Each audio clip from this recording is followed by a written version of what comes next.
Hello guys, welcome to Parmesan3374, and today we're going to be unboxing an MU2000EX, the Yamaha Sound Module, and it came all the way from Nagoya, Japan, and got ported over here to where I live on the East Coast. It didn't take that long. I thought it would take a lot longer. It's supposed to be here in July. It's only June 28th. I have never unboxed a rack or a sound module. Or a tone generator is what it's called. I've only unboxed and reviewed keyboards that have key beds. So this is basically a MIDI slash XG, general MIDI, AWM synthesizer, tone generator, that I guess it was only released in Japan and they kind of just stayed over there. Some people got them ported over, but it's used for a lot of MIDI video games. It's also used to produce music because of how many sounds it has. It has quite the amount of sounds. So I'm gonna unbox this. It is 9:31 p.m. It's late. I just got off work, and we got ZestfulFawn1234 on the phone. Hello, hello. If you look over here, I actually have them on the Google video call. So, and then I have 3 lanterns. And then my flashlight, so we'll have plenty of light. I'm really excited to see this thing's capabilities because it's like a workstation rack.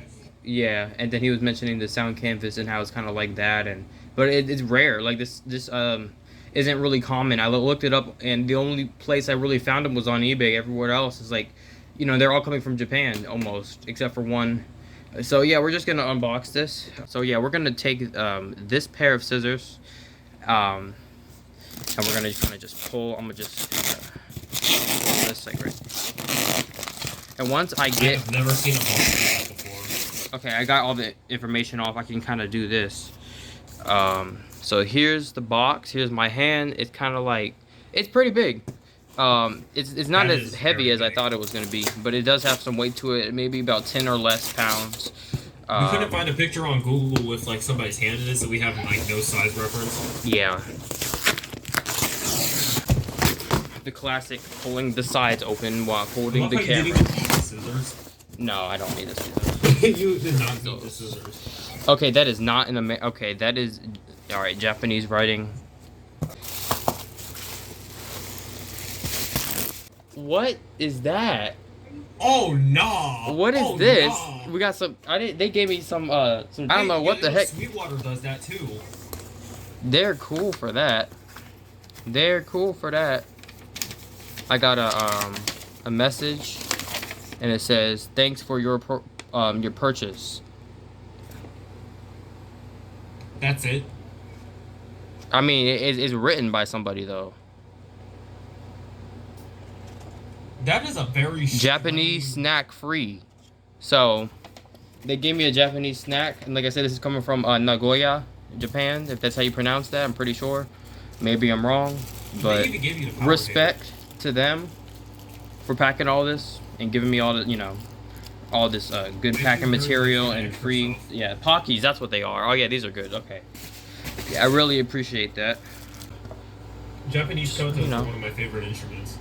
Looks like a third-party adapter. I didn't even think they would give me an adapter, but okay. Right. Okay, okay, this thing is pretty heavy. Oh. It is pretty heavy now that I think about it. And yeah, this is an MU2000 Extended Edition, or MU2000EX. It basically has somewhat of a Roland GS upgrade that they did, I think, in the year 2000. And, well, the MU2000 came out in '99, so it's about 24, 23 years old.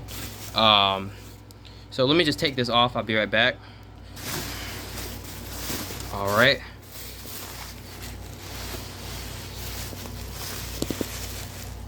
That's clean.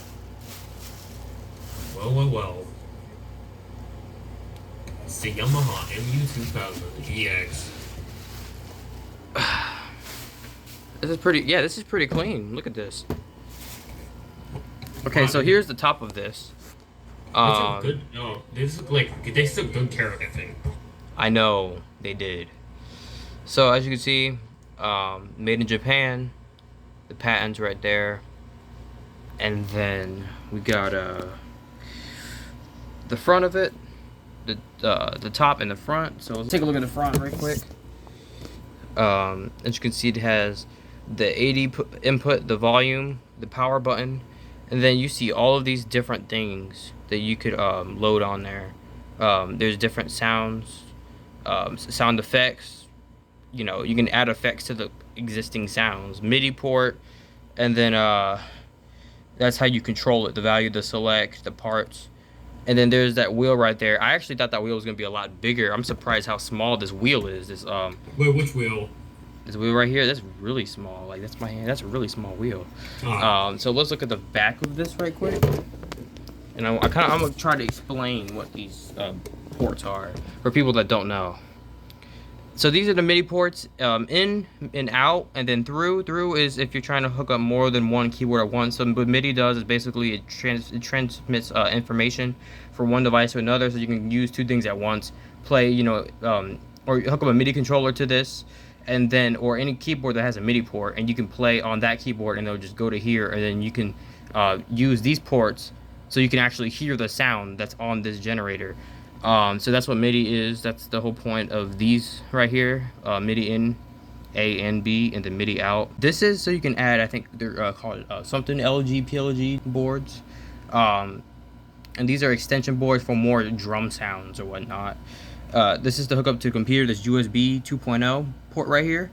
Then we have digital output. And then here are the host select options right here. Whatever you're using, if you're using MIDI or if you're using the USB port, that's how you select which one you're using. Let's look at the bottom of this. Bottom looks pretty normal. You can see those cables right there. So if you're trying to hook up the expansions, I think that's what those are for. But yeah, we're gonna power this on. So I'm gonna bring this over, this cord over to my surge protector, and I'm going to power it on. All right, I got it plugged in. Let's turn it on.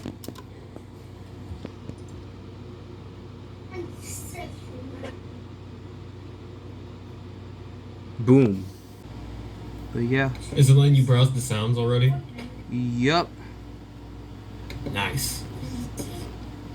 Now I have I was talking to someone earlier, and I was telling them how you were unboxing new gear, and with an important message from them that he demands that I tell you. Okay. It's from Flozo.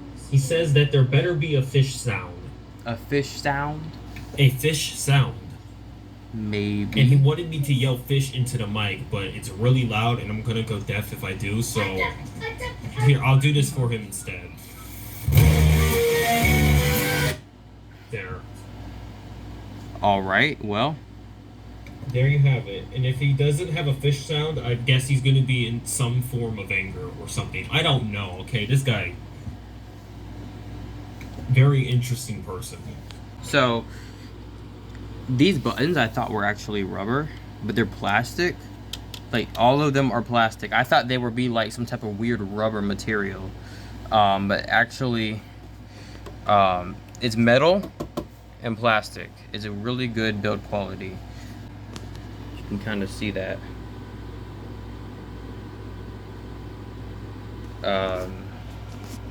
Has a green LCD. Pretty big screen now that I think about it. It's a big screen. It's a big screen. Has the MIDI in A right in the front and the headphone jack. And then the two inputs. You can hook up a microphone or a guitar or something like that to this thing. It has quite the amount of features. And I think it has about over 1,300 sounds or something like that. And 128 polyphony. Which means polyphony means how many notes you can play at one time before it just won't let you do that anymore, and you can layer. Pretty sure you can layer sounds as well. But yeah, I think that's it. Here's another view of this with my flashlight on. Yeah, Flozo, we'll be looking for that fish sound for you. Alright, well, thank you all for watching. I'm going to have a separate video on a demonstration of it. And it probably will be in the link in the description whenever I make that video. But in the meantime, catch y'all later.